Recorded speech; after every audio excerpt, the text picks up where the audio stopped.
excuse me. Better out than in, I always say, eh, Fiona? That's good. I guess not. What do you mean I'm not on the list? Don't tell me you don't know who I am. Hey, what's happening, everybody? Thanks for waiting. You know, I had the hardest time finding this place. No, no, bad donkey, bad down. No, no, no, Dad, it's all right, it's all right. He's with us. He helped rescue me from the dragon. Yep, that's me, the noble steed. Hey, Peter, I got a bowl for the steed. Oh boy. Shrek. Yeah. Oh, sorry. Great soup, Mrs. Q. No, no, darling. Oh. So, Fiona, tell us about where you live. Well, Shrek owns his own land, don't you, honey? Oh, yes. It's in an enchanted forest, abundant in squirrels and cute little duckies and... What? I know you ain't talking about the swamp. Donkey. An ogre from a swamp. Oh, how original. Well, I suppose that would be a fine place to raise the children.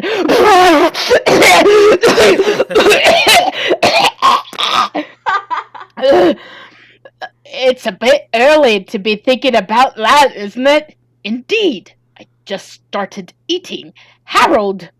What's that supposed to mean? Dad, it's great, okay? Well, for his type, yes. My type, I gotta go to the bathroom. Dinner is served. Never mind, I can hold it. Oh man, I love that movie. Nothing is better than that movie. That movie's so good. Oh.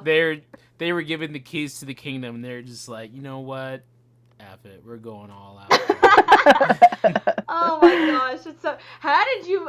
You took one sip of your Propel. How did you manage that burp?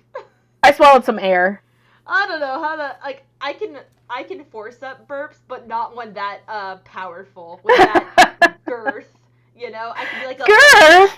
I can do like a little type of thing on command, but nothing like like that. Lord, is that what that sounded like? Just like that. And let's see if I can do it again. Oh, try it. I would love to see that. Oh my gosh! Girthy! That'll get some clicks. And with that, welcome back to yet another episode of Bump That. Bump That episode 108. If you don't know who we are, we've got Brian in this corner. Baby, I could be. We've got KT, aka Burps McGee, in this corner. We've got absolutely no low-hanging fruit when it comes to comedy. And said no one. Oh. And I'm Ileana, your host, and we are siblings who have a love for all things nerdy, video games, movies, TV shows, and decided to talk about it here on the internet with all of you people, and here you are listening. So, welcome! Okay, I say this every week that we have quite an episode for you, but this is not going to be just quite an episode, okay? This is going to be the episode, alright? The game that we have waited so long for is finally flipping here. We have waited, 4 years? 4 years for Tears of the Kingdom. The new... I feel like it's been longer. I know. I feel like I've had my Switch for a decade now. We've had it for 7 years. 2017. 6 years then. Close. But, so is that how I'm really long happy the for game's you been out? guys. Sincerely, I am. I know how much this means to you guys. It's like, I don't know how to describe it. Like, Leo, my stepson, was born when the Switch came out. Wow. Dang. Like, that's insane to me. You know, oh no, he was one. He was one when the Switch came out. It's like, and he's like a fully fledged human now. You know, like not just a baby with it's like the Switch things. and he are brothers. Yeah, pretty much. I feel like it is a child of mine. Like, I take it everywhere. Yes, me too. I care for it. I spend time with it. But now we have the next title, and it's so huge to get a new Zelda game because they don't always come that often. You know, we like look at the timeline, and you're like, oh yeah, there's a Zelda every few years, but it's like, when you're in it, it doesn't feel like it's every few years. It feels like you're waiting a whole decade. So here we are. We finally have the game in our hands. We get to play it. No more teaser trailers. No more, oh, we gotta wait a little bit longer. Sorry, the game's not quite done. No, we have it. It is No in more our hands. leaks. We have played it, and I can't wait to gush more about it in the chunk. So stay tuned for that. You know what I can't wait to gush about? What? It's finally happened, boys and girls. Last night. Stop. Last night. Did you gush honey, perhaps? I think well, ew. Okay, I was about to say something and I stopped myself. Gushing honey. I was gushing. And blood. Blood and honey. Blood and honey. Oh my gosh, yes. I did see Winnie the Pooh, Blood and Honey. And you know what? I was surprised. Is it called Winnie the Pooh, Blood and Honey? Yes, that is the title. Oh my gosh. That's insane. You know, I was very surprised. We'll talk about that later, but I was very surprised. Oh no, go ahead and go for it now. Yeah. Oh, okay. Okay, Wait, hang on, real quick. It's weird that they named it Winnie the Pooh, Blood and Honey, though, because goodness, if kids go, I want to watch Winnie the Pooh, and they look it up, they're gonna see dun dun that horror image, Ugh. My gosh. So Okay, I still can't decide whether this movie is good or not. It's a movie, and it has Winnie the Pooh, and it takes place in the 100-Acre Wood. In fact, Christopher Robin is in it as well. It's definitely a gory slasher movie. That's if that's what you're into, that's absolutely what it is. I'll give you a quick synopsis. So, it starts animated in a beautiful animation. Not even kidding. It's like pencil sketches. It's gorgeously animated at the beginning. That blew me away. And it tells a story of how Christopher Robin would play in the 100-Acre Wood with his friends, and then he went to school to become a doctor. But what had happened was the animals of the 100-Acre Wood became distraught, and they lost faith in humanity because Christopher Robin had always promised that he would always be with them, and then he just disappeared, and they didn't understand. So there was also no more food. Christopher Robin would bring them food, and so food became scarce. So they ate Eeyore. Eeyore was the first to die, and because of that, Makes sense. Yes, and because of the trauma from eating their friend, they became feral and swore to get revenge on humanity and to never speak again. And so anybody that goes into the 100-Acre Woods now, they're toast. Toast. Oh my gosh. And so it starts out, after the pencil sketch, it goes into real life, and Christopher Robin is all grown up. He's graduated college, and he's taking his fiancée to go see his special place in the 100-Acre Wood. That song, Somewhere Only We Know by Keen, started playing, but Lord, it starts to turn a little bit. Oh my gosh. Actually, the song that, in quotes, that plays, the words are, it goes like this, literally, here's all the words. Something, noises, something, like there's a choir just singing that in the back, and it's eerie. Okay, so this movie is it is scary. It was scary to me. I had to look away one time. I did have to look away one time. Kirby was with me, and I closed her eyes also. Who are the main actors in this film? They're nobodies. No names? Like F-list. Yeah, not even... The writing was terrible. Like, you know that trope where it's like, get in the car and drive away! Yeah. They're like, what do we do? And then literally, they're like, oh my gosh, we need weapons. I have a gun! Like, literally like that. I have a gun! Like, they just remembered. And then the gun is obviously so fake. Yeah. And then she forgets where she puts it. Oh, it's like, how did you forget? What? One I'm glad it was fake and not a real one from the Rust set. Oh. I went there. Low hanging fruit. What did Went there. What did I say at the beginning? Anyway, wow. So it's about so Christopher Robin and his fiance. The fiance does not make it. Spoilers. Well, is She she does. like a virgin? Is she very virginal? That has nothing to do with it. That has everything to do with it. Not in this movie. Everything. The creatures of the 100-Acre Wood have sworn but against like all in humanity. movies, either it's the girl that gets around a lot, she's gonna get it the worst. But then they save the virginal, sweetheart girl for very last. Yeah. That's the way. It's be, no. So, what happens is, you think that Christopher Robin is dead, and then it goes back, or it goes forward in time a little bit, and it goes into the main character, because Christopher Robin actually is not the main character.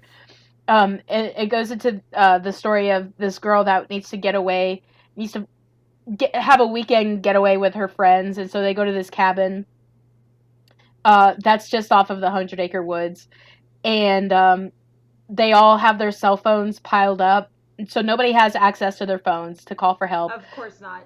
But like on the way there, I can't even. There's just so much. So they end up going to the cabin, and they're all attacked by Piglet and Pooh. And are they like when they attack, are they like fighting them with their claws, or are they that's I'm glad you asked. Okay. So Piglet uses a sledgehammer and chains. Okay, that makes sense, because Piglet is like this up to my knee, and he can lift a hammer. Oh no, he's a full-on boar now. He's got tusks. Oh damn. Oh my gosh. And what happened? You changed. And he's giant now. Pig. Oh dear. But they don't talk. They don't talk. Oh, you're right. Yeah, but he was back then. He's not Piglet anymore. Robin. He's now just Pig. Yeah. Porky. Yeah. And then Pooh uses whatever's lying around. He uses a car at one point to squish a lady's head. Oh my gosh. Oh, the first death after the fiance and Christopher Robin, there was one of the friends that was lost, and nobody could answer their phone because they didn't have them. So she ended up in the 100-Acre Woods first, and she was put in a wood chipper. Nice. Oh my gosh! Classic. Yeah. So violent. Yeah. So. That is. I mean, I could continue, but I will just leave it at that. That's basically Winnie the Pooh, Blood and Honey. I saw it. It's a thing. And speaking of horror movies, we just got the trailer drop yesterday for the new Five Nights at Freddy's movie, starring. All of a sudden, this person has come back to cinema. Josh Hutcherson. He's been gone out of cinema for such a long time, and now he comes back as the security guard for Five Nights at Freddy's. I love it. Did you see the trailer? I did watch the trailer. I watched a little bit of it, and yeah. What did you think? I was like, oh, Josh, good to see you, bro. Oh, he's back. Hey, man. Hey, he's been doing a lot of TV. So. Oh, okay. But yeah, he hasn't been in cinema, which is, crazy that this is his comeback movie, if he's gonna come back, or if it's just a pop-in. Hey, remember I'm an actor, and I'm now he in. He looks like somebody's dad now, honestly.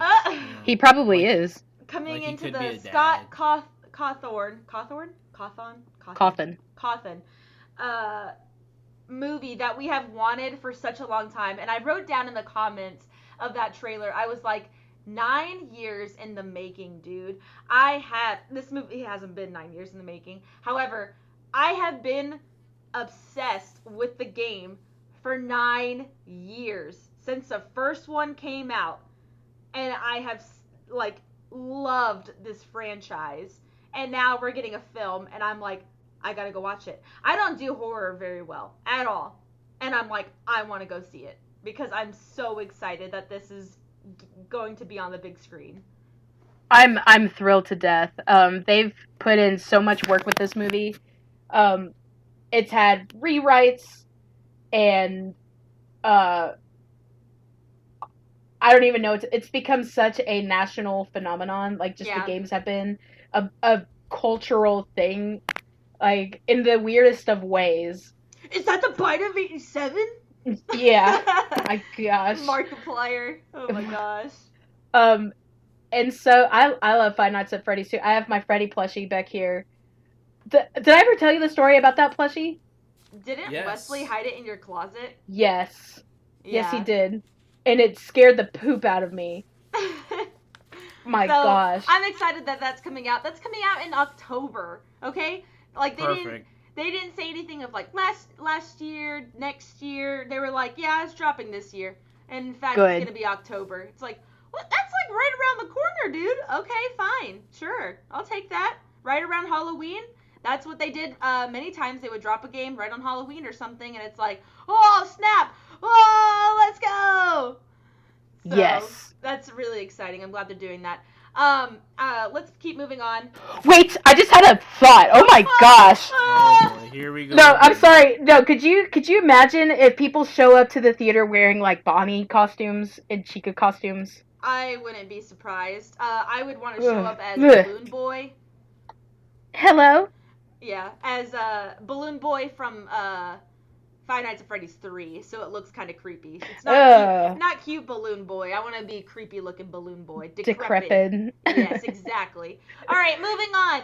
William Dafoe joining Beetlejuice 2. They've got quite a cast going on that show. Or I mean movie, I'm sorry. Yeah, Willem Dafoe, classic weird actor guy, character actor. Has such a very odd looking face that's very distinguished, I guess. He can do anything. He can do broad comedy, weird comedy. He can Yeah. be scary. Just, you know, he's great. So, I mean, that's a good casting. So we'll see. They've got a great cast. It's got to be good for some. Michael Keaton and Willem Dafoe in a movie. Okay. Yeah, Johnny we'll Depp see. will be in it as well. Oh wait, Depp is in it too. Well, Yeah. Remember? in a full role, or is he just gonna be like some sort of like monster creature that I comes? don't know. Is he? You know what'd be crazy? Beetlejuice 2 meets Edward Scissorhands. Edward, what the heck, man? Where have you been? And he's like, and it's like Johnny Depp, all bloated and fat like he is now, and everything, hair slicked back, Dang. you know, like Edward Scissorhands' classic spidery hair is no more. It's just like slicked back and everything, and Were those Johnny Depp was is. that Winona Ryder in both roles, or was that? Yeah, that was Winona in that role. Those are both in Tim Burton both? films. Yeah, those are both Tim Burton. Huh. So then she'd be So- like, well, which character am I supposed to be right now? Am I supposed to be Oh, the one yeah. that was with Edward, or am I supposed to be the one that was with Beetlejuice? Oh, just do both. Have her do both roles. And Split oh personality. my gosh! Yeah, and then Johnny Depp is Edward Scissorhands is like, oh my gosh, Beetlejuice and everything, and you know, and it's like, and there's chaos ensues. Could you see? I just wrote the movie. Right, There you give me go. the Oscar right now because that sounds freaking awesome. There it is. Okay. So moving on with the not horror, but like spookier, not as fun things. No, not fun. We didn't plan Weird this, by the thing. way. Trailer out for The Walking Dead spinoff with, is it Negan? Or is it supposed to be Negan. Negan. I'm sorry, I didn't Whoa, know The Walking Dead. watch your Played by language. Jeffrey Dean Morgan. Watch your profanity. Negan and Maggie in zombie-filled New York City. All right, Oh, my so the gosh. original Walking Dead show, thank the Lord, ended after I think it was 11 seasons or something like that. Goodness sakes, I'm so glad it ended. But they kind of did leave it open-ended for other spin-offs. So this one is going to be, if you know the show, Negan and Maggie have a little bit of history, not good history. They were enemies, and then they were reluctant allies. And so Maggie's son gets abducted into New York City, which it kind of reminds me like it's like if you took what's the other zombie show that's out now, The Last of The Us. Last of Us. If you took The Last of Us and rounded it up to 100, it made it look like a super comic book movie instead of a gritty video game. That's it. So there's going to be lots of different kinds of zombies.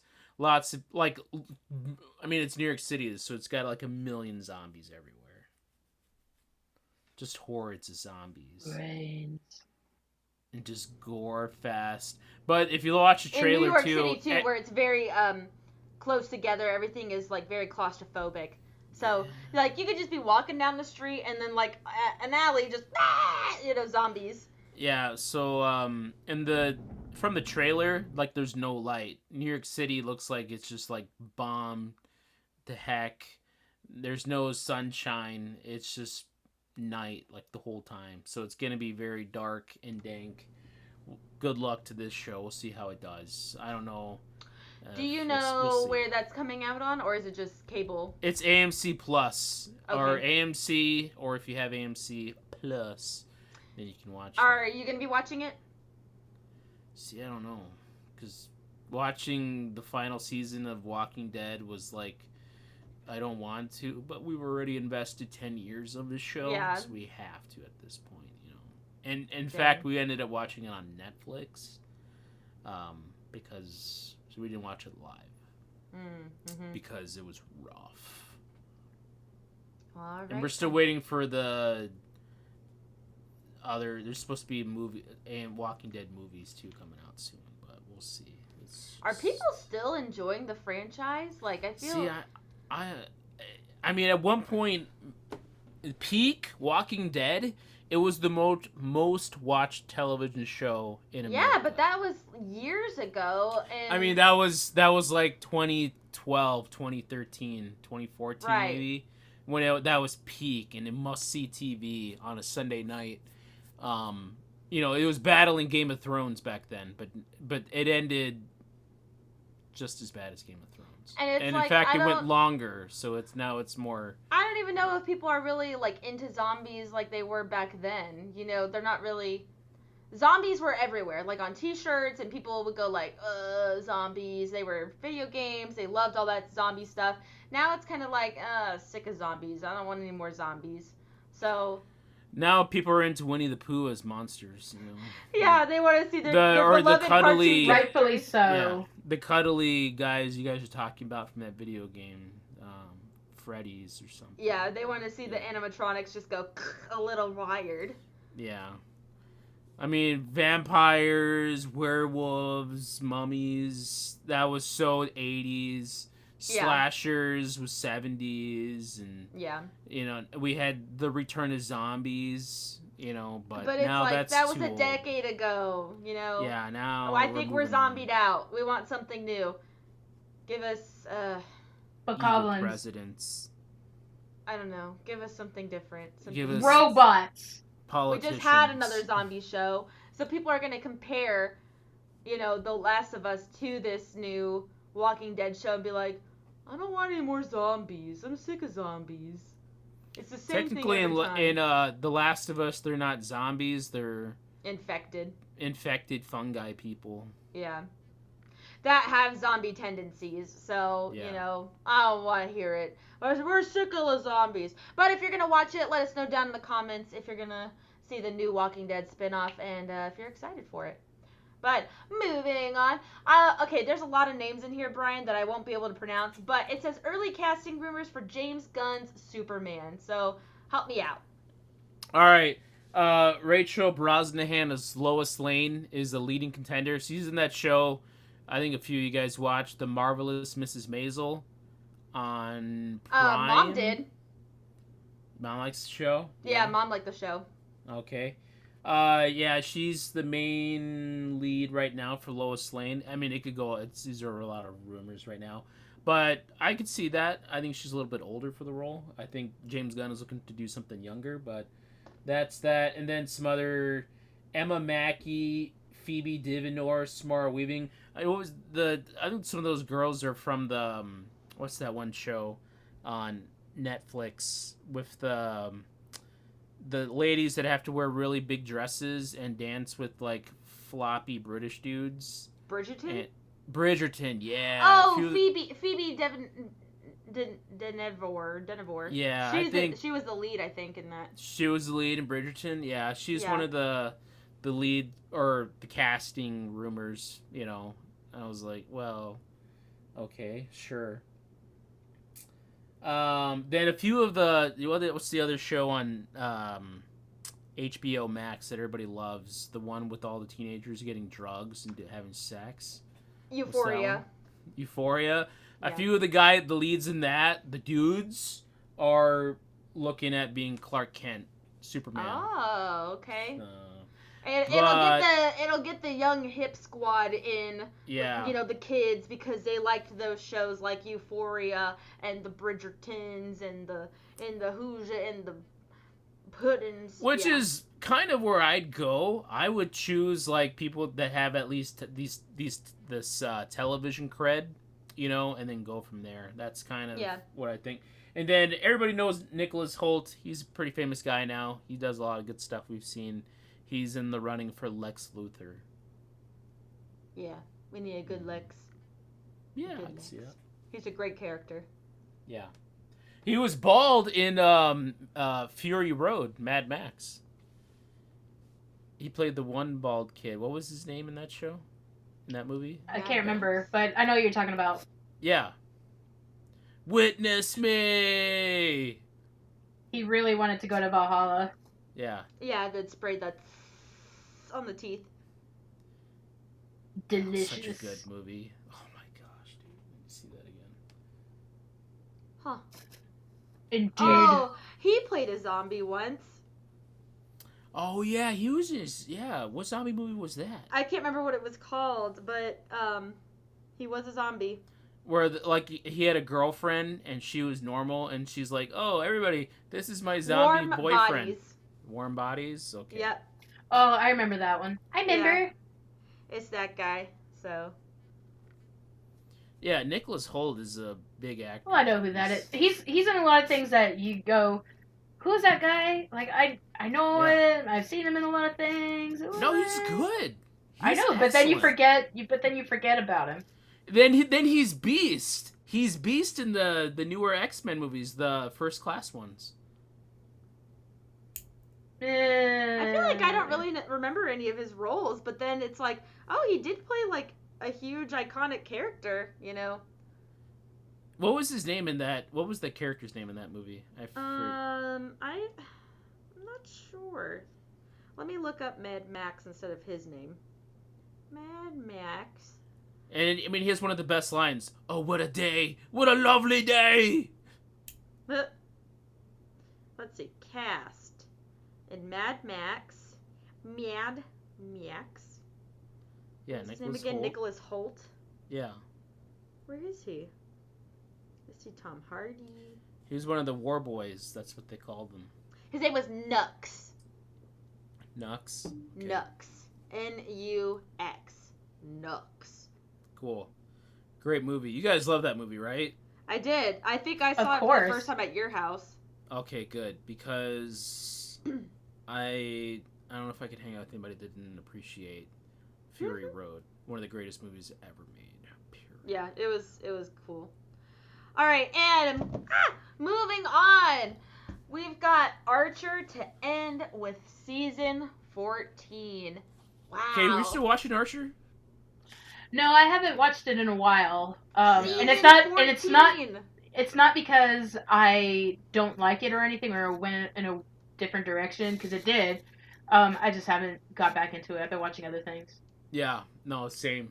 I think at one point Archer died, and then they kind of had like these weird spin-off seasons where they were doing like 1940s detective stuff and some stuff like that, and it kept going on and on, but I just never got back into watching it again. And I feel like that's a show I could instantly put on right now and watch every episode from season 1 to now and be like, that was a good waste of my time. Yeah. It's so good. That show is awesome. I also think Season that 14 though, man. I think that it actually should have ended when Jessica Walter died, when she passed away. Oh yeah. Uh, Good point.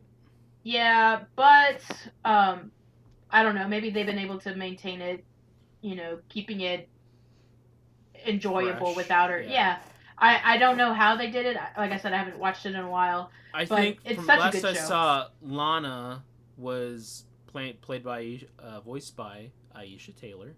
Tyler. Was Tyler? Yes, thank you. Was kind of took over that role more with Lana being the head of the agency. ISIS. Yeah. Oh my, such I poor loved it timing on when that. I loved when real world events with ISIS that they sort of played into it, and there was a joke that they're like, oh well, maybe we shouldn't say that anymore. So they did, in the show, they did change the name. It wasn't ISIS anymore. They changed it to something else. Yeah. And I liked how they did it. It was funny and tasteful. Yeah. So yeah, I'm excited.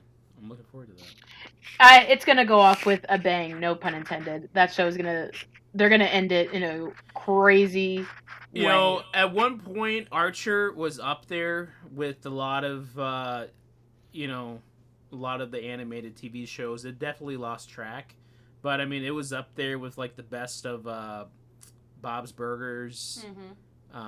Some of the other recent adult animated TV shows. Which would you say is better? H. John Benjamin is in both. He's Bob in Bob's Burgers, and he's Archer. I know. Which do you think is a better character for him? Oh man, they're kind of like Bob. the same character, but like Archer is more in your face.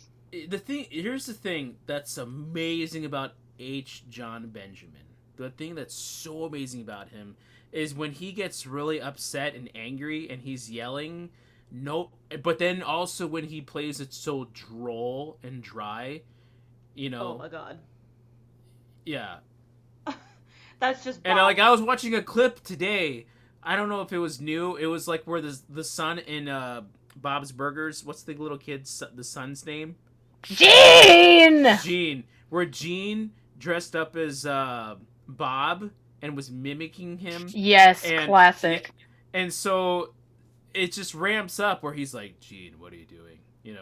And it's just like Gene, please stop. And he's like, Gene, please stop. Oh my gosh. Okay. Crap. I'm sorry, Bobby. They just sold the list too. Oh well. There's nothing any of us could have done.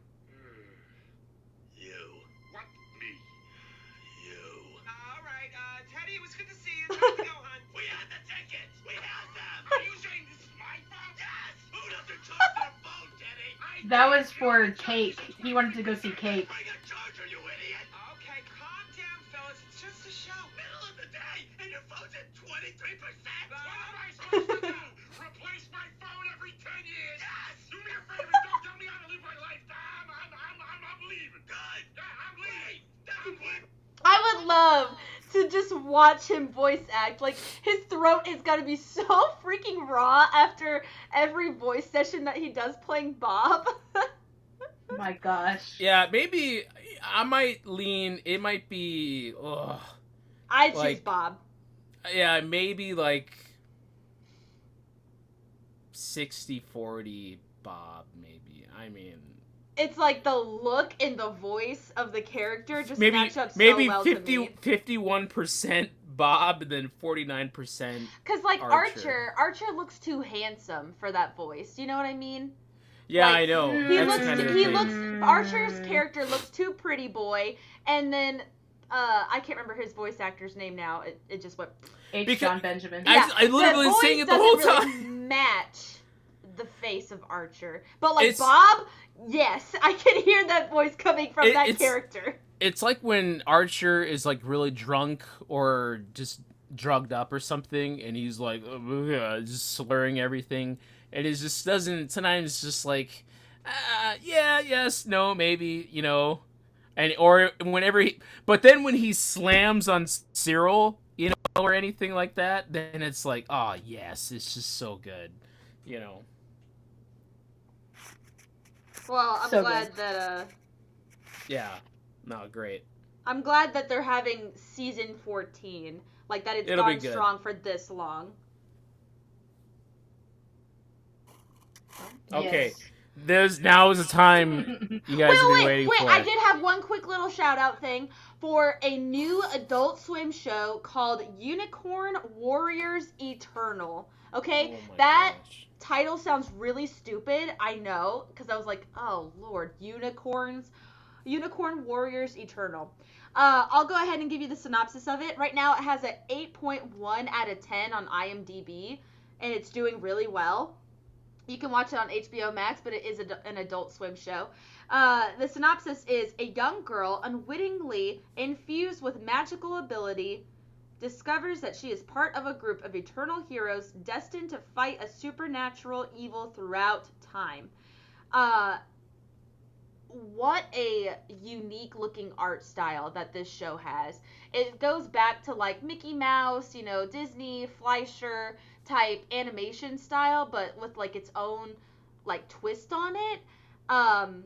It has, I would say, there's only 3 episodes out, and tomorrow, Friday, May 19th, will be the release of the 4th episode. So it's doing really well with only 3 episodes being released so far.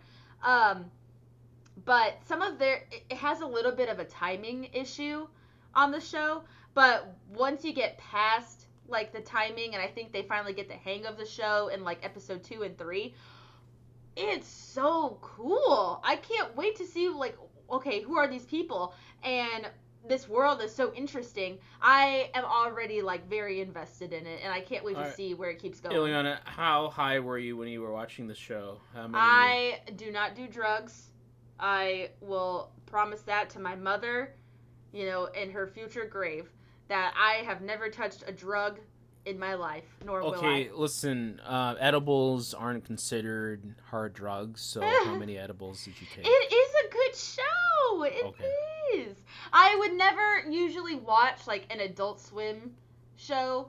Or did I say that right? What? Why? I know they don't really appeal to me ever. They never have. Yeah, obviously because you don't do drugs. That's kind of a bit with does that. Katie do drugs? Because apparently she likes them. The only drug I do is caffeine. I will own up to that. Yeah, my Oh only my drug gosh. is close to cocaine. It is sugar.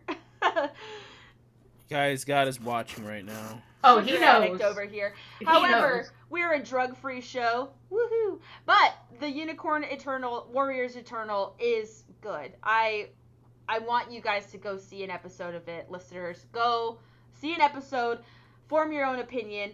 It looks good. I'm enjoying it. It's pretty cool. It has its timing issues, but I promise you, it gets better in episode 2 once you can see that the artists are finally getting a hang of it. I feel like this is maybe a passion project for them or something, so it's all brand new. Really cool. Maybe they were high when they were making it. Maybe they were. I don't know.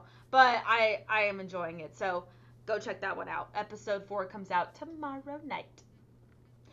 Anyways, it is time for the Chunk Zone. So chunky. And y'all, it's time to talk about Tears of the Kingdom. So they're gonna work. They're gonna gush for a little bit. I'm gonna give them a time limit of 45 minutes to 50 minutes to discuss, to flesh out Tears of the Kingdom, the hit new game from Nintendo Entertainment. And I'll kind of jump in every now and then to keep the conversation moving, rolling, give them a few talking points. So, but you guys, right now the floor is yours. I don't play Tears of the Kingdom. I haven't even beaten Breath of the freaking Wild yet. So, the floor is yours. And you want to get Ghost of Tsushima? Yeah. For real. Try again, dude. You're going to have a hard time with that game if you can't even beat Breath of the Wild. That someone who's not even good at video games, was able to beat twice. Okay. Dang. Eat your heart out. Anyways, so Brian, you're gonna give us some questions that we can. Well, first off, just talk your heart out, and I'm gonna set the alarm. You guys go. You can start, or Yeah, just go ahead we'll just do it together. But you start. Yeah, Okay. go ahead. So I got off the Sky Island yesterday, okay, and I've had the Dang. game for a week now. There is so much to do, and it's like I barely scratched the surface. I'm not even on the surface.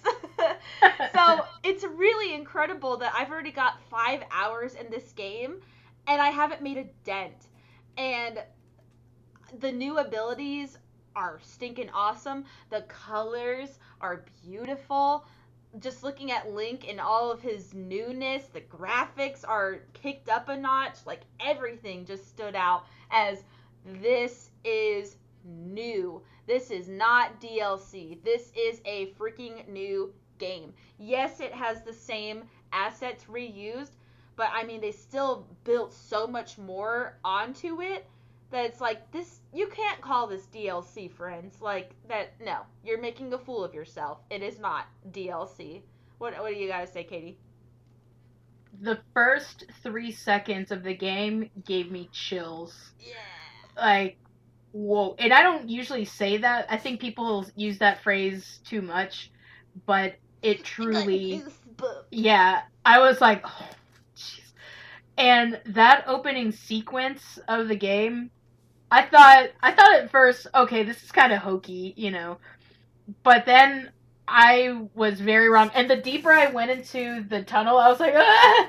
The music kicks up and it starts to like creep around you almost. Also, this goes without saying, there will be spoilers. Okay, you know, if you don't want Yes. spoilers, then you're not playing the game right.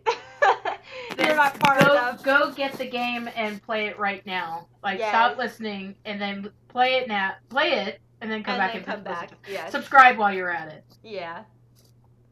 But anyways, So- yeah, those first few seconds, and then seeing the corpse just like and start talking. You know, I just got chills again, man. Like, it was totally like a Twilight Princess moment. It was not happy-go-lucky Breath of the Wild, you know. It wasn't the cutesy. we're just gonna wake up and you're gonna be sleeping, you know, Long. in a Long. yeah. Link. Like,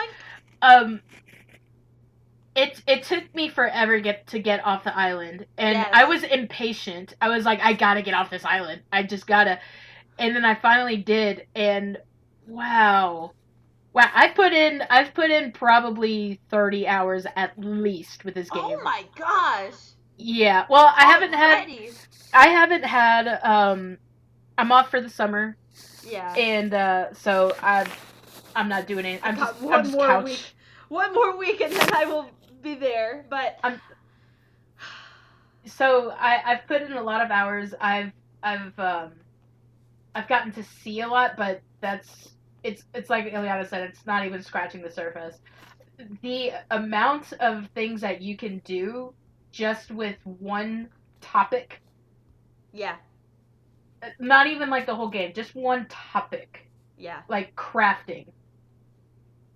They blew it Wow. out of the water with what you can craft, okay? One of the objects I picked up from a Lizzleful was a stick that had a sea bass attached to it. What? So you know that Lizzleful was like, Seabass said that? I'm gonna, what if I, and just put it together, and I was Oh my like, all right, gosh. this is mine now, I have this. I own a stick with a sea bass, and I That's get to not even ever crossed my mind. I kind of was blown away when I saw like a regular stick and somebody had attached a sapphire to it. And I'm like, why would you do that? Yeah. I need that. And then when you take it apart, the sapphire goes away. It's like, I needed that. I need that. There are so many things, unlimited possibilities to what you can build, what And you can people stick are- together. People are already coming up with crazy I things. saw an entire mechanized suit, okay? Someone made a Gundam basically and just has it charging through Hyrule Castle, and I hear all the bokoblins underneath it dying. I'm like, who made that? What is that? You know? Oh my gosh. So Today, why don't you guys oh. tell me more about the actual gameplay? How do the controls feel? The movement, It's the a little bit versatility of the game, maybe. it's a little bit hard at first, I'm not gonna lie. Okay, you play Breath of the Wild, so all of the regular controls, they come right back to you. You played the game, you know everything. You know to hold the right trigger to shoot a bow and arrow. You know if you want to throw something at somebody, you hit the right little It's just right. other trigger. Yeah, the right button. You know if you want to switch weapons. You remember all of the things to do. You know how to jump, you know how to dive, whatever. But now you have all of these other buttons that let you stick stuff together and let you wiggle things off of stuff to detach, to soar up into the sky. I'll say it was a little bit of a learning curve for me. I'm still not very good at remembering, okay, which button is it? It's left trigger or is it right? No, is it the left or ZL or, and then I'm like, okay, now what button do I get to attach stuff? So it's a little bit of like my fingers are all over the place on the controller. However, I just need to play it more to get used to it. It becomes intuitive. Yeah. But I will say when I'm trying to craft something, like if I'm trying to hold something, I will accidentally push the right button instead of the left, and it's because I just want to go ahead and do it, but I have to make sure that I have it set first. So I'll unarm myself. I'll put my weapons away first so that I don't accidentally try to throw my axe or something. So I'll put all those away, and then I'll just go from there. But yeah, it just takes a little bit of practice. It's not crazy. At first, I thought that this is gonna be really hard. Yeah. Like just getting the finger works, just to get the mechanisms together. But no, it's really simple. And the game is really good about the first few shrines around where you land when you come off the Sky Island. Around those shrines are very good about teaching you how to play the game. So, especially with combat, I just did a bunch of them right now, and they're like training combat. So you're beating an enemy that won't really deal a lot of damage. You go into the shrine. There's a construct, one of the new characters in this game, and it's teaching you, okay, you need to push these buttons. Everything else is gone. You can't hit me any way else. You have to hit me this way.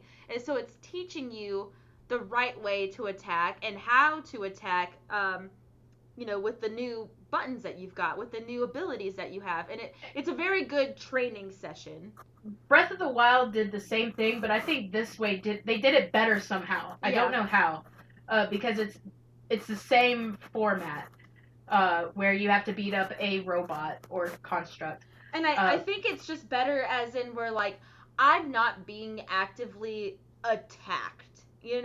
Like it will shoot like a little bow and arrow at you, but it'll take like a quarter of a heart. It won't kill me dead on. Where in Breath of the Wild, I think it was like, you got shot by an arrow, so you're obviously dead. This one was like, we'll treat you a little bit softer. Okay, quarter of a heart, you got hit by that arrow. You're not gonna be dead though. Just keep coming at me, keep trying.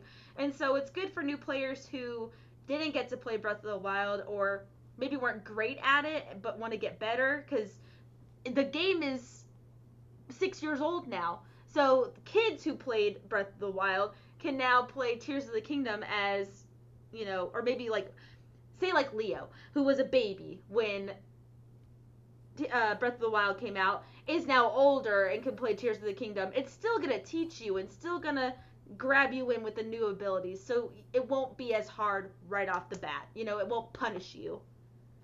That being said, there are some difficult things in this game. Yes, there's enemies everywhere. Like more so than before. Yes. It's become like for me, like a couple of days ago even. What is today? Today's Thursday. Yeah. I think as early as Monday, it was how can Link die in the weirdest way possible for me? How many times am I going to fail doing the same thing over, getting blown up, that was or me tonight. splashed, or thrown off a cliff, or splat onto the thing, or not? Okay, so the very first time I jumped off the Sky Island, I was like in awe. I was trying to take in all of my surroundings.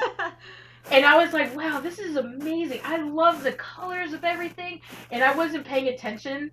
You don't have the glider at Nope. first. You have to land in water. But I was just like in awe of everything. And I'm like, oh shoot, I gotta aim for some water. So I start to try to get my body to go in that direction. But then I got distracted again. And when I looked down, splat onto the ground, like Yeah, his inches away. His neck went, completely off to the side. I did that so many times. I got off the Sky Island, but I saw a rock coming down off of another island, and I was like, oh, I'm gonna rewind time and go all the way back up on this thing. So I'm like, wow, this is amazing. I love this. I get up to the top, I'm like, how do I get down? Uh-oh.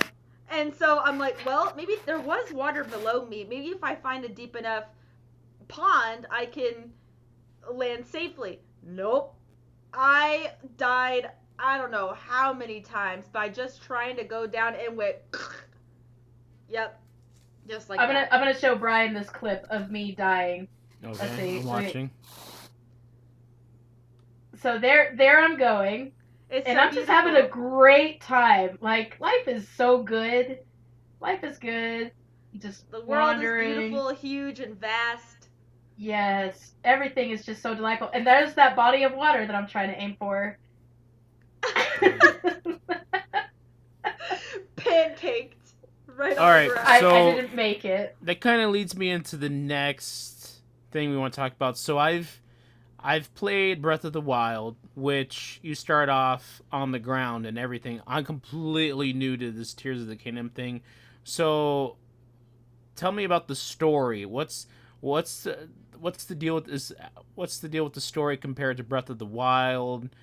Do you start in the air? Is that what I'm getting at? You guys start No, like complete opposite. You start underground. The scene opens up that you're in caves with Zelda. You're walking in the caves and you're going deep beneath Hyrule Castle, and it just keeps going down. And then you find the corpse. Like Zelda, you and Zelda are just looking around for Corpse artifacts. of what? And then you come Well, across... wait. You're skipping the part where we come across like a history of the Zonai. Yeah, you're seeing the Zonai history. You're seeing the Great War history on the cave paintings, like on the walls. And Zelda's freaking out because she's like, oh, this is amazing. This is take a picture with the Purapad and let's document all of this. Because it's basically depicting a lot of the history that has existed. It's been a mystery this whole time since Ocarina of Time, maybe even precedes that. But since the game Ocarina of Time, there's been this mystery surrounding this civilization with the people known as the Zonai. And so this is all canon, right? This is canon, yes. Okay. And so there's, in this iteration of Zelda, she is very much into history and science and trying to, better take care of her people and get rid of this evil. And so she finds this history and she learns about the Demon King, which is like I guess we'll find out later, but is like the first iteration of Ganon. Before Ganon is Ganon, probably. Yeah. Back when Hylia was like forming everything. Oh my goodness. Yeah, so you get to the like millennia in the past. So that's what we've discovered in the beginning. And so you go further down trying to look for more information regarding this history. And it just gets more eerie and eerie as you go. And then you finally come to this big open room where there's a green hand holding onto it's a corpse. And it's surrounded by this green swirling light.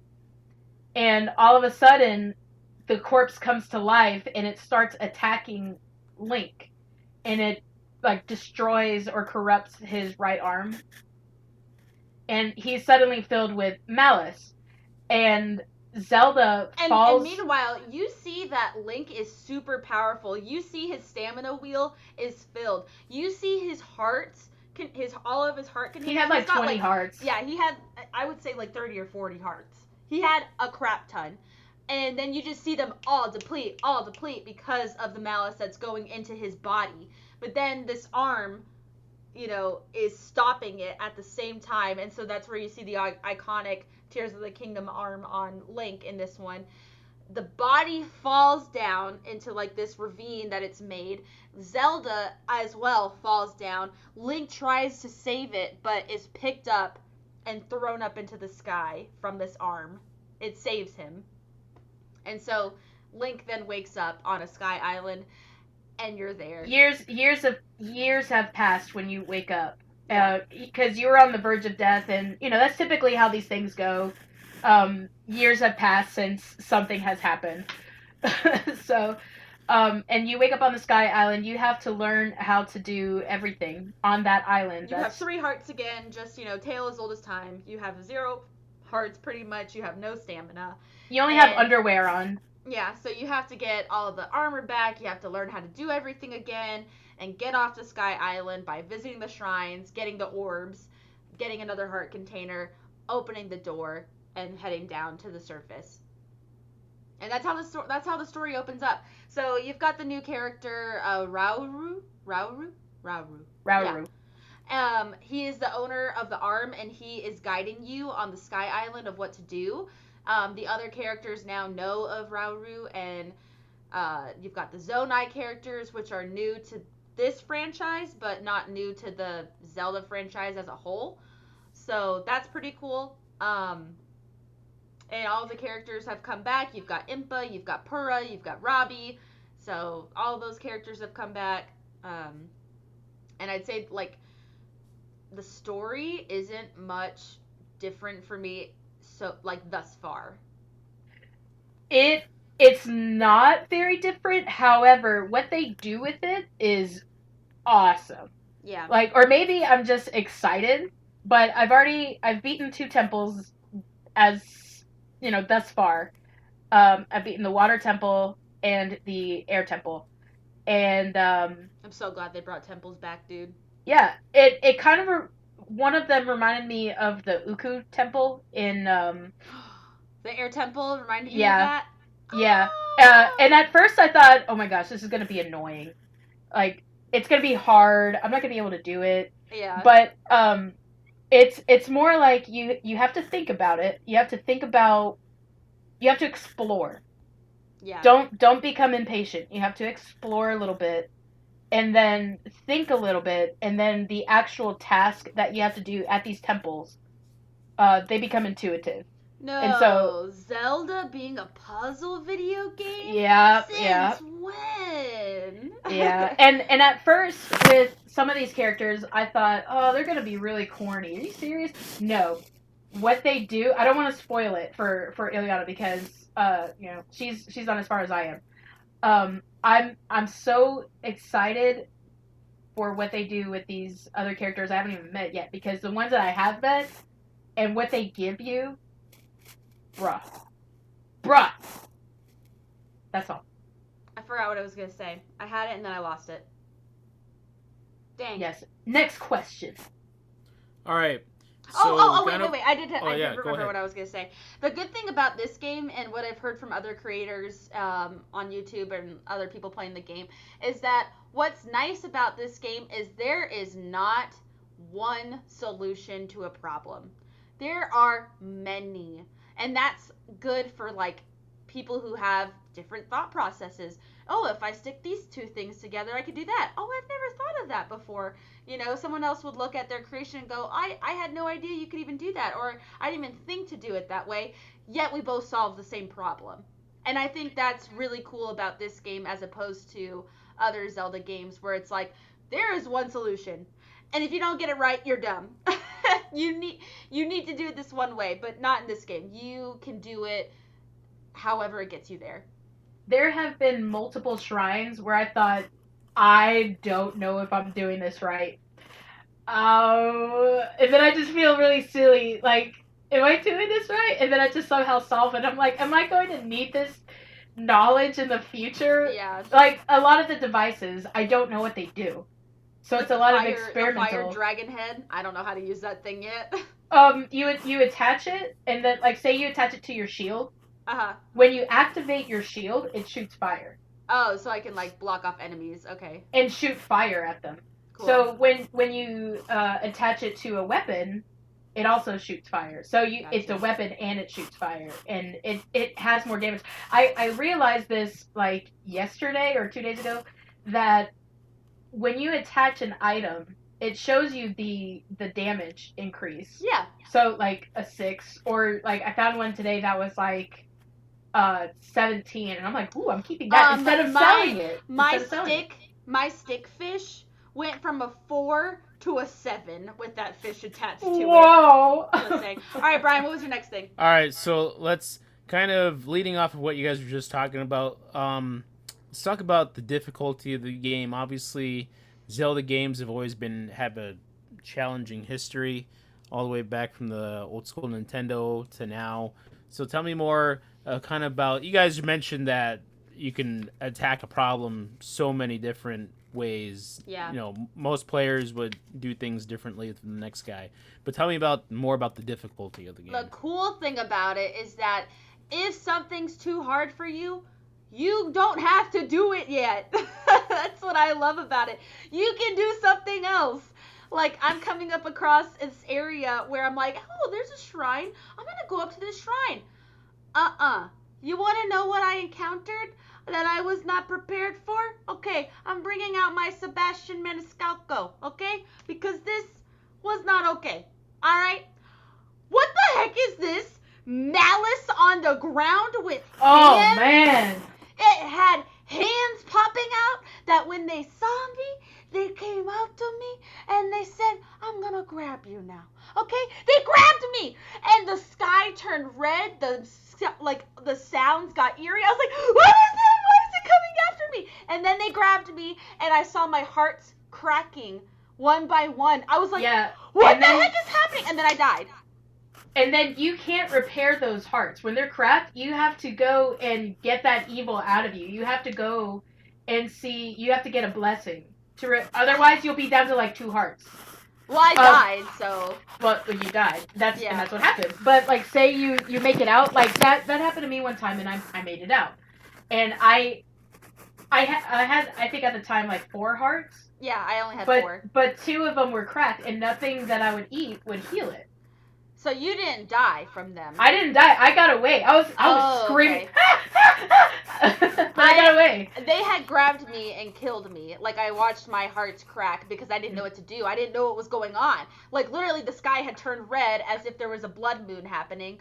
But no, it just was that. Like, and I was, like, all honky-dory, like, climbing to get to this little shrine. And then it was like, oh, what is that? You know, usually in the old game, there was like a little eyeball that you could find and target, and then the mouse would disappear. Not this time, bro. Not this time. Stay away from that malice. It'll get you. Now, another thing that we haven't talked about, you probably haven't gotten here yet, is that we talked a little bit about caves. You can go into... I have gotten to a cave.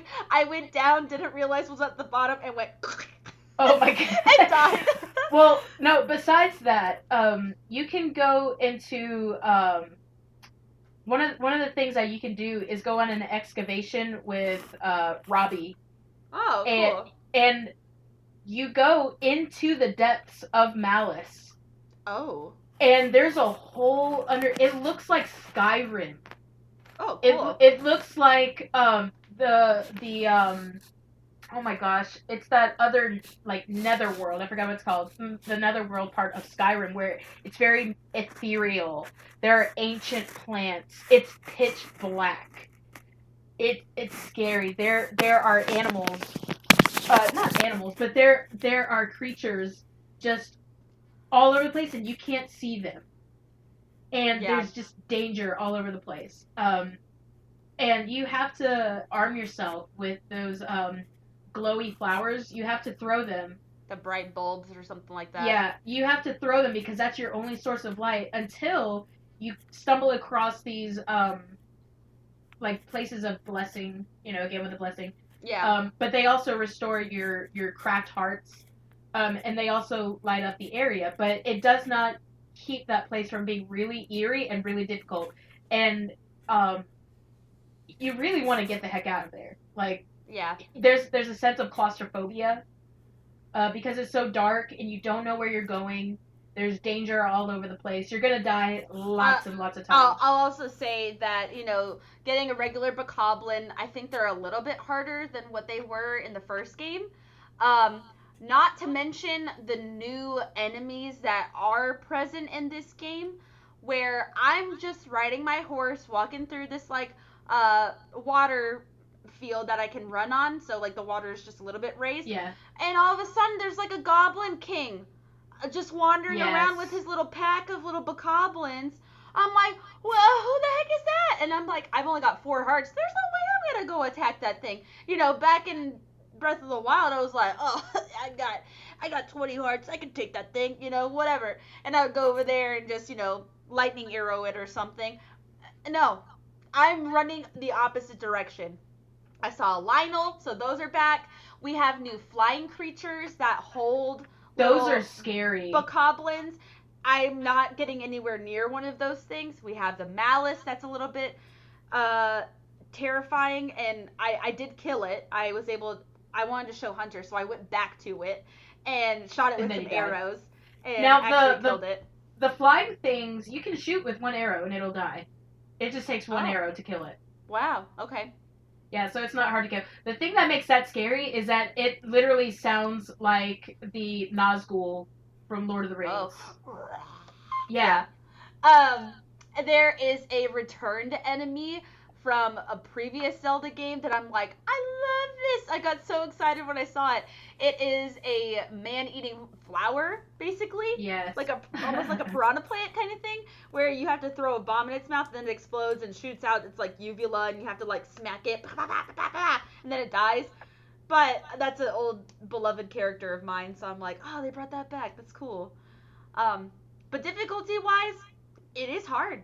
But you don't have to do the hard things. You can go to the easy shrines, figure out the puzzle, get a bunch of hearts, and then return back. Like, with 4 hearts, I walked up to that 3-headed dragon on the bridge, and I was like, I'm just gonna go see what happens.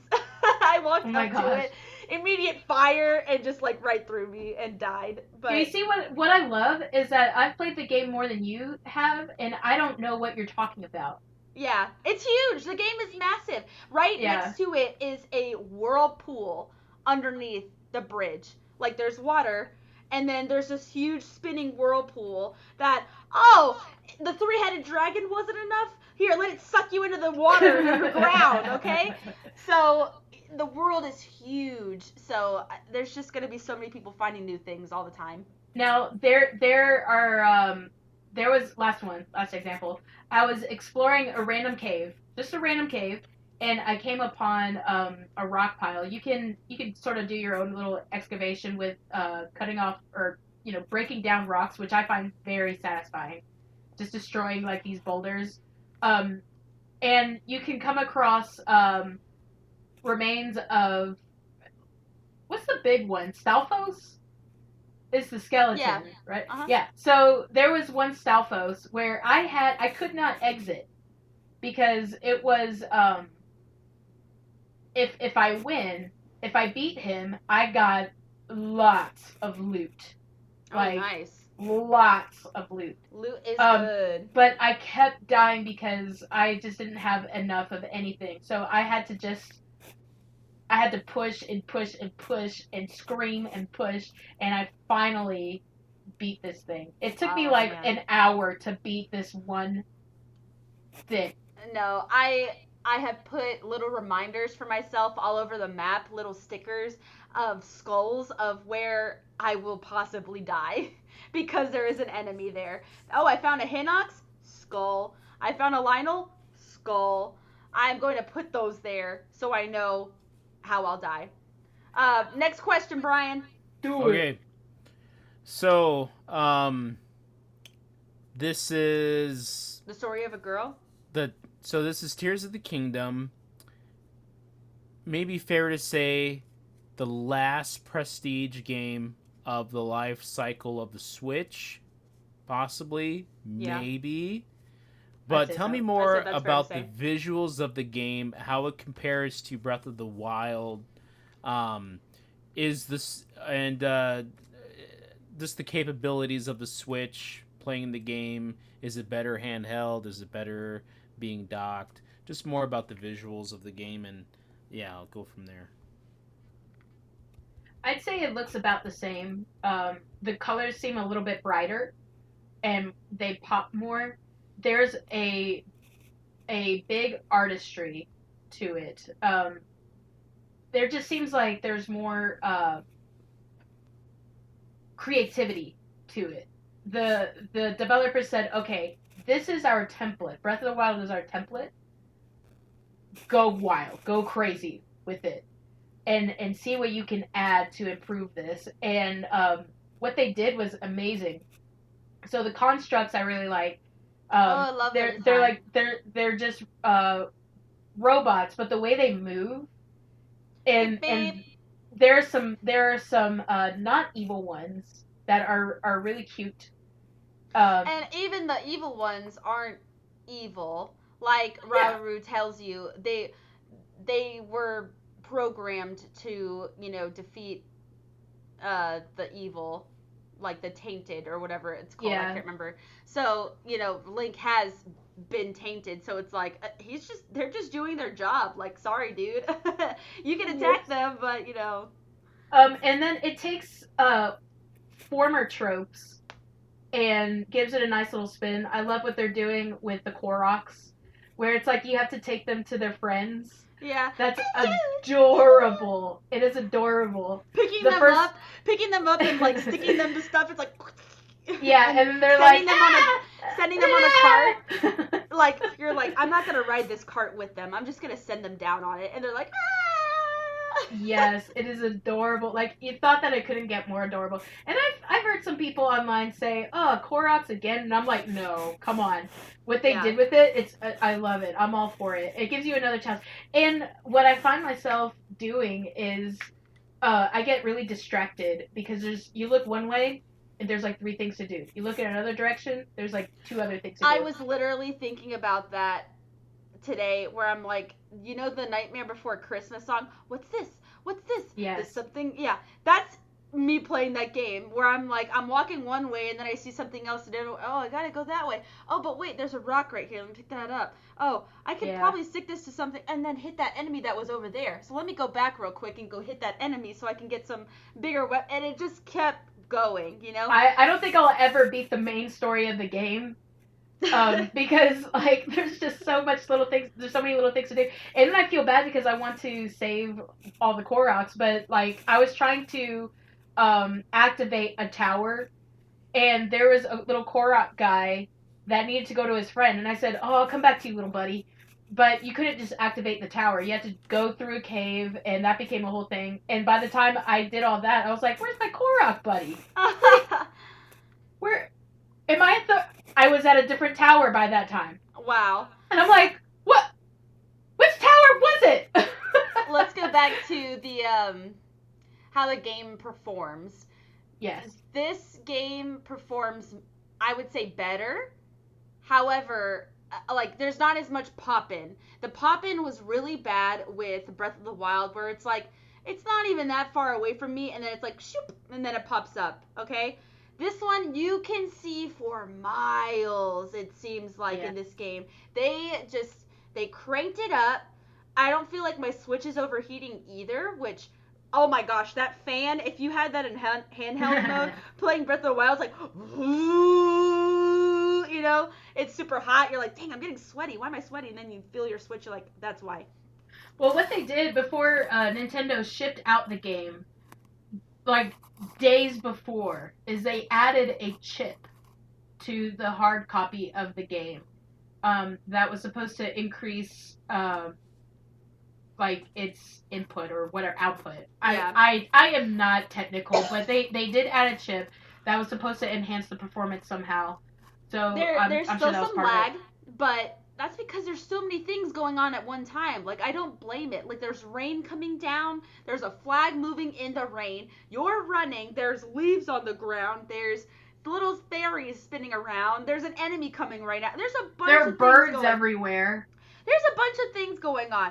I don't mind the lag. It has not messed up my gameplay in any way. Like, it hasn't, while I'm hitting an enemy, it hasn't disturbed, my attacks or anything. So Suddenly go into slow motion or right, something that like doesn't that. happen. Watching a flag, kind of jitter, it's like that's gonna happen. It's in the background. It's not bothering me. If it was happening while I was actively doing something, then I would be a little bit be like, oh, come on.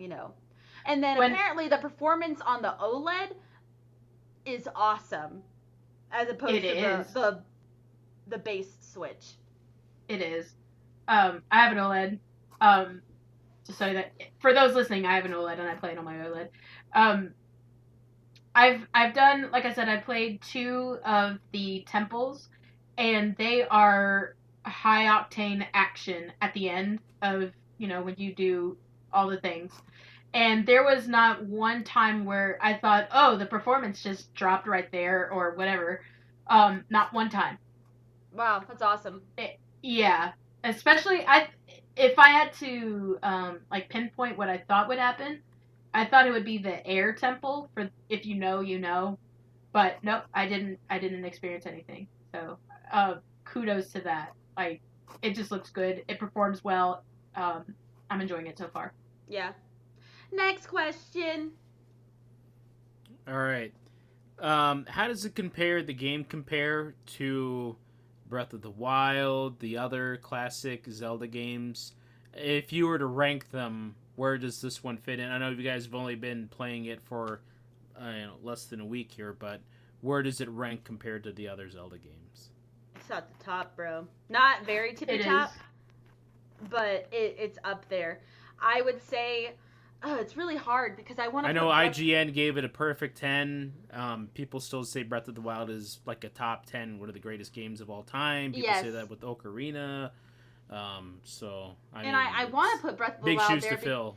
because of what innovation it was to the series. It was brand new. It led a whole generation of open world games that had not been done before. Everybody said, I want to do what Breath of the Wild did. All the developers were looking at Breath of the Wild and said, dang, but Nintendo did that?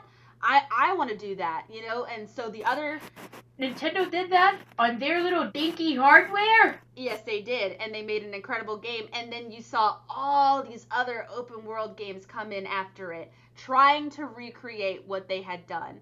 And so that's why I'm like, Breath of the Wild, I think, will always be at the very tippy top.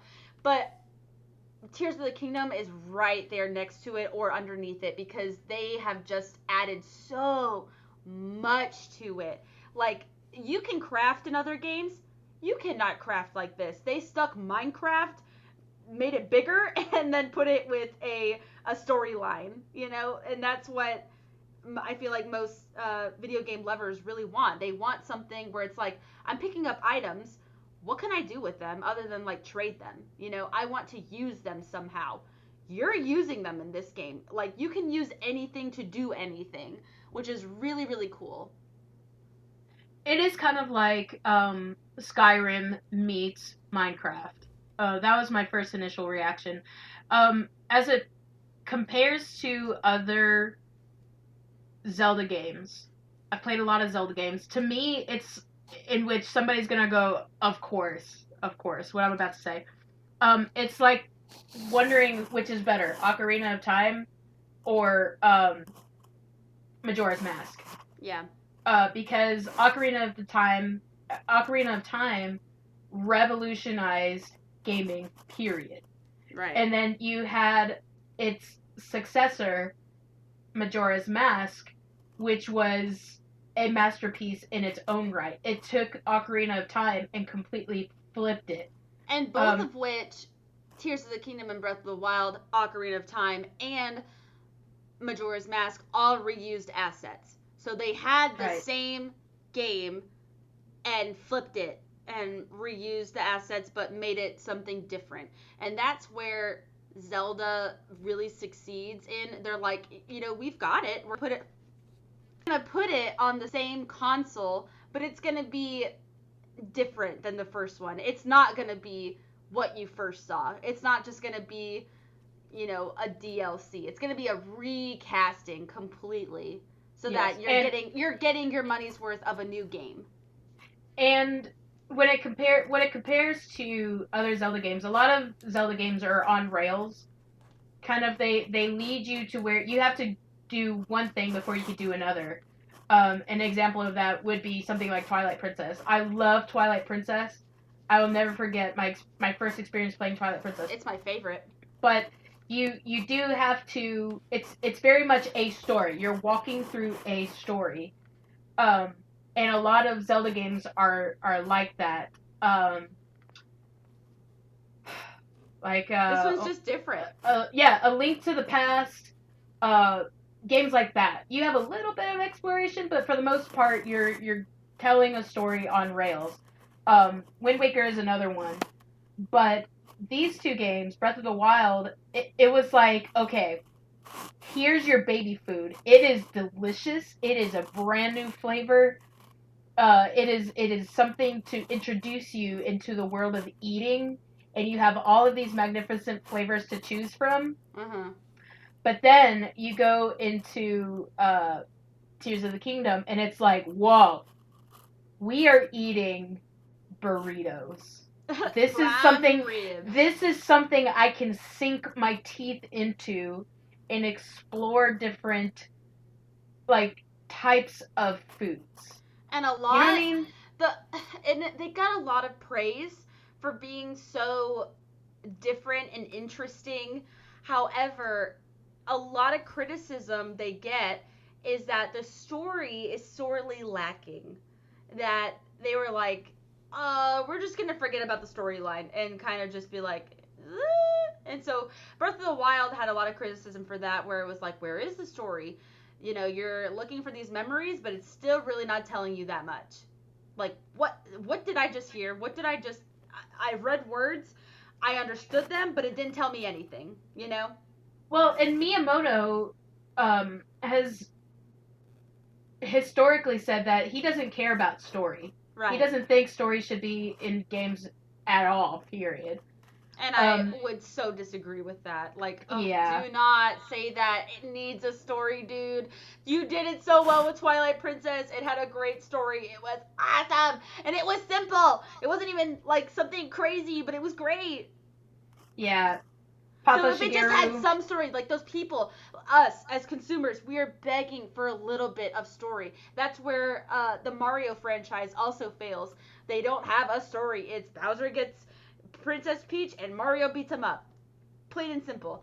And it was fine for the Mario movie too, but it's the same thing rehashed over and over again. We're craving for some meat. And I feel like Tears of the Kingdom is giving us more meat.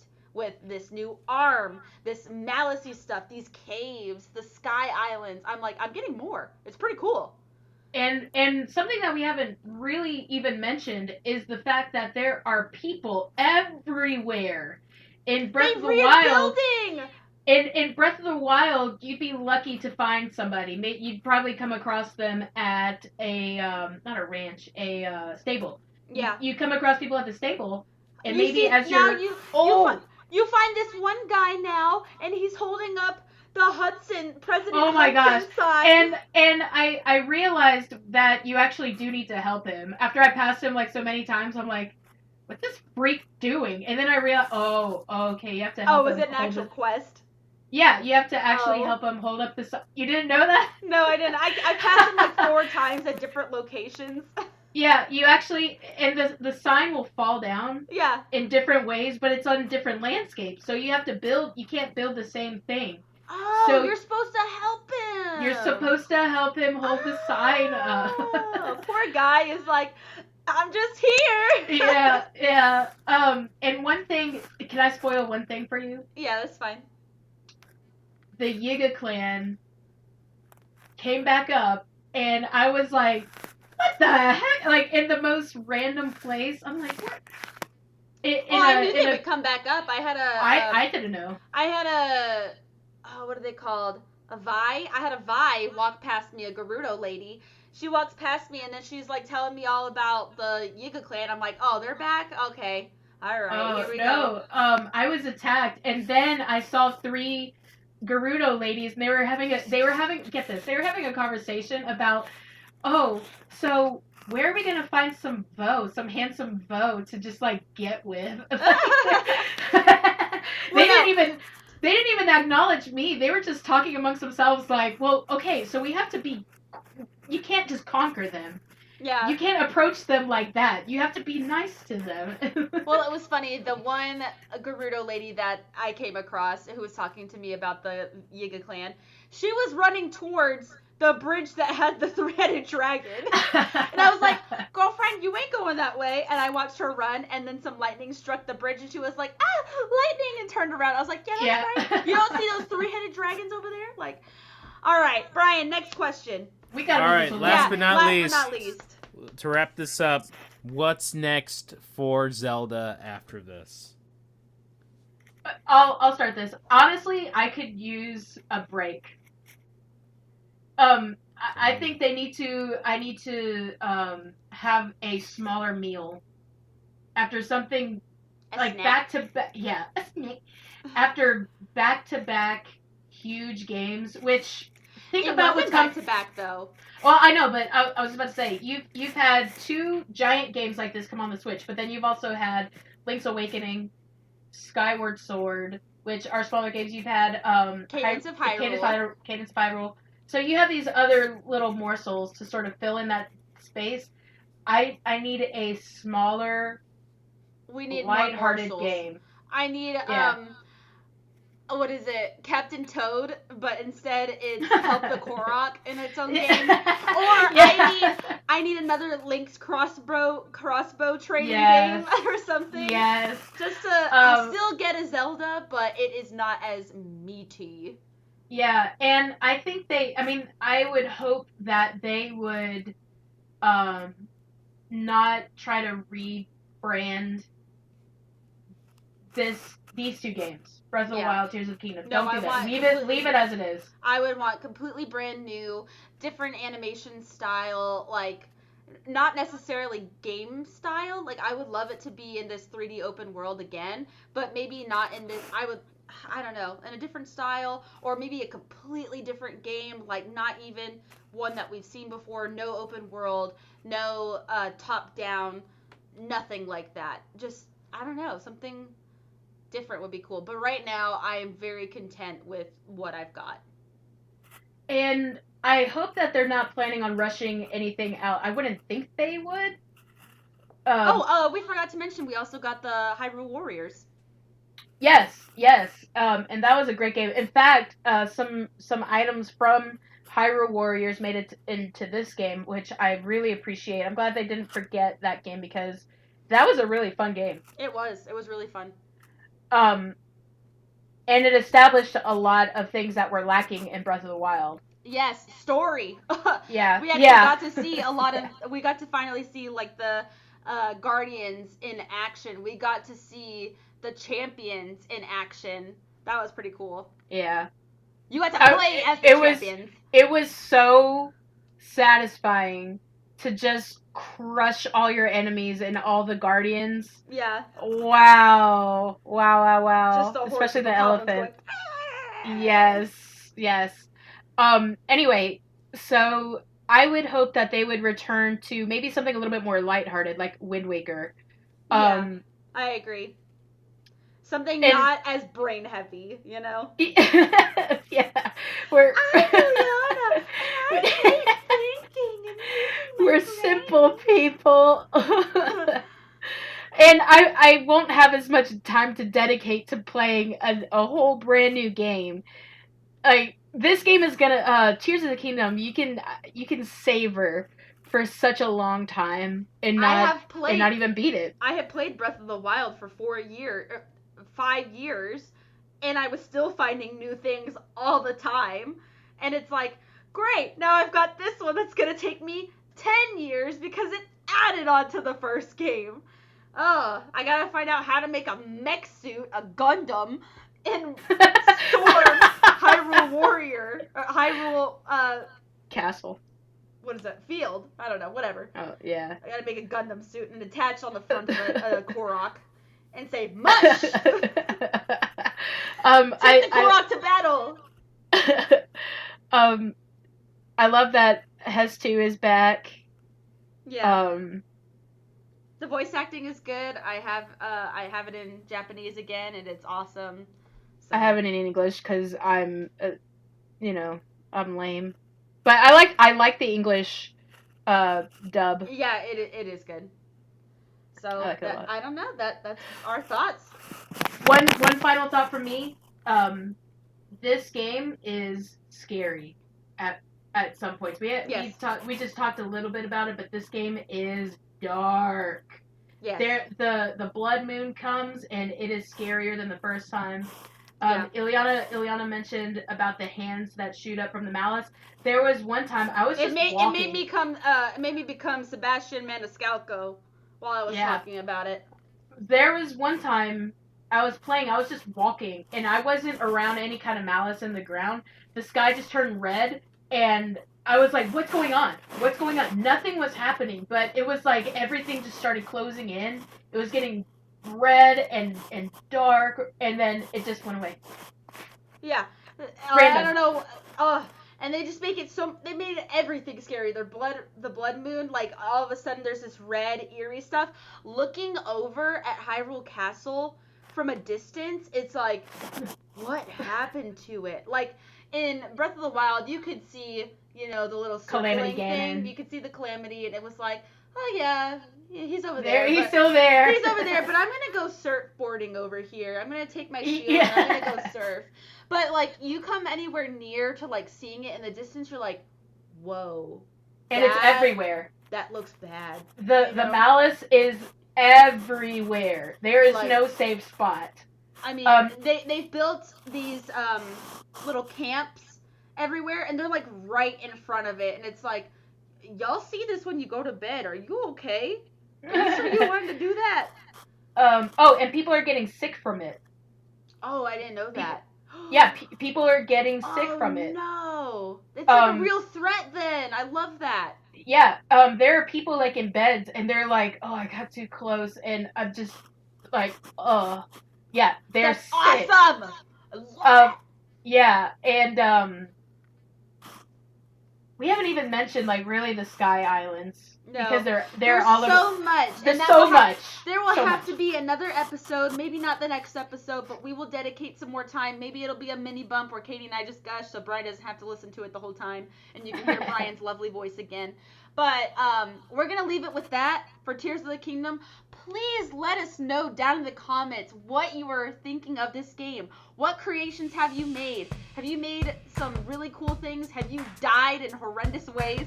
Let us know down in the comments because we sure have. One final thing, and this is one sentence. As of today, Tears of the Kingdom has surpassed 10 million sales in 3 days. Wow. 10 million. I think it's already doubled Harry Potter Wizarding Legacy Road, like just like that. Yeah, and it hasn't even been a week. I love that. That's so cool. So let us know down in the comments what you thought of this week's episode, what you're thinking about of Tears of the Kingdom. Are you gonna get it? Do you have it? What have you thought about it? Stuff like that. Answer some of the questions that Brian asked us. And we would love to read your responses. But anyways, we've got Brian in this corner. Screw you, Hogwarts. Into dust. Revelio. We've got KT in this corner. Yay! And I'm Ileana, your host, signing off on yet another episode of Bump That. Thank you guys so much for listening, and we'll see you in next week's episode. Bye-bye!